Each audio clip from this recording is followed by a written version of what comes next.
Nais paimbestigahan na isang mambabatas sa Kamara ang Italy recruitment scam. Sa panayam ng SMNI News kay House Committee on Overseas Workers Affairs Vice Chairperson Representative Kaimer Adan Olaso, nakalulungkot anyang isipin na kapwa Pilipino ang lolokohin para lamang kumita ng pera.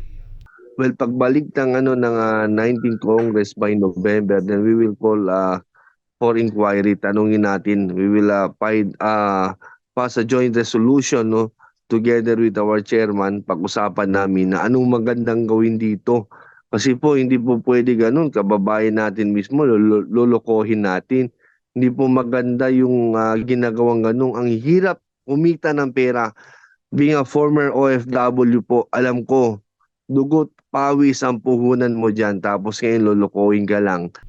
Sa inisyal na impormasyon ng Department of Migrant Workers, aabot sa mahigit 30 Pinoy ang nabiktima ng naturang scam kung saan nakapagbigay ang mga ito sa umano'y illegal recruitment agency ng aabot sa 39 million pesos.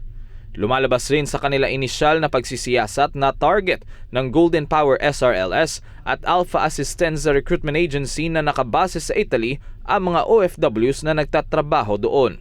Aalokin umano ang mga OFWs na maikuha ng trabaho sa Italy ang kanilang kaanak dito sa Pilipinas. Sa ngayon, bumuo na ng fact-finding team ang Department of Migrant Workers upang imbestigahan ang naturang scam. Samantala, sinabi ni Olaso, layon ng kanya isusulong na inquiry sa Kamara na makabuo ng batas na maaaring papanagutin ang mga recruitment agency na nakarehistro sa labas ng Pilipinas. We will find ways and we will try to regulate it. Gagawa tayo ng batas para dyan kung kinakailangan. Para at least pwede natin supuin itong mga klaseng mga ginagawa nila sa ating mga kawawang mga OFW.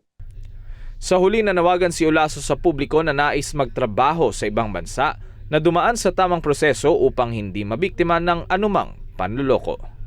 Para sa Diyos at sa Pilipinas kong mahal, Carlo de la Peña, SMNI News.